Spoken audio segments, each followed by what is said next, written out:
Thomas Soto.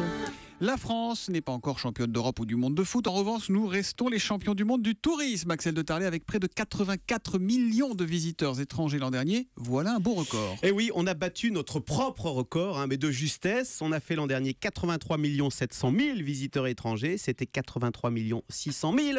Un an plus tôt, voilà, 100 000 de plus qui font la différence. Alors dans le détail, les touristes européens viennent un peu moins, leur nombre a baissé de 1,7%, mais les non-européens viennent plus 16% notamment pour les touristes asiatiques, grâce en particulier à la procédure accélérée qui permet aux Chinois d'obtenir leur visa en 48 heures. Ça c'est plutôt une bonne nouvelle, parce qu'on dit que c'est les touristes chinois qui dépensent beaucoup aujourd'hui, non? C'est vrai ça? Oui, tout à fait. Un touriste chinois dépense en moyenne 185 € par jour. Vous savez, il fait beaucoup de shopping. Alors le top, ce sont les Japonais, 214 € par jour. C'est quasiment 2 fois plus que les touristes italiens ou allemands, d'où l'importance, au passage, d'être ouvert le dimanche dans les zones touristiques. Alors néanmoins, il faut remettre quand même les choses en perspective.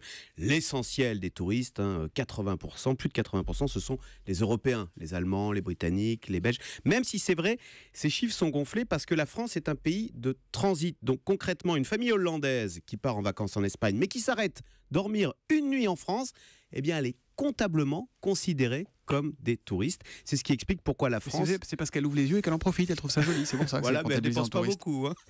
C'est pour ça qu'en recette touristique, la France n'est malheureusement que numéro 3 au monde, et oui, derrière les États-Unis ou l'Europe, et l'Espagne, pardon, qui ont beaucoup moins de transit, parce que la France, nous, on a du transit. Alors néanmoins, les choses vont dans le bon sens, ce sont les chiffres qui ont été publiés hier, puisque le nombre de nuitées, c'est-à-dire les gens qui restent en France, eh bien, le nombre de nuitées a augmenté de 2% l'an dernier. Donc ce sont autant de dépenses supplémentaires sur notre territoire. Et c'est très important parce qu'il faut savoir que les touristes étrangers dépensent chaque année en France plus de 40 milliards d'euros.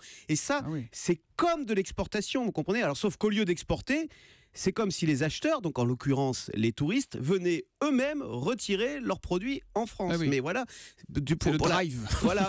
pour la balance commerciale, c'est 40 milliards d'euros de devises qui rentrent dans notre pays. Eh bien, c'est pas rien, c'est l'équivalent de 4 fois nos exportations de vins et spiritueux. On a un petit sujet avec les hôtels, notamment les hôtels de 2-3 étoiles. Il y a pas mal d'hôtels à refaire en France. Ça s'est bien arrangé sur les palaces, mais... 84 millions de touristes, l'objectif c'est 100 millions que s'est fixé Laurent Fabius. Si vous avez des questions à poser à Axel de Tarlé sur cette France championne du monde du nombre de touristes mais pas des devises, vous nous appelez au 39 21 et Axel vous répondra dans le débrief de la matinale juste après Nicolas Canteloup. 39 21, le standard est ouvert. Europe 1, il est 7h13.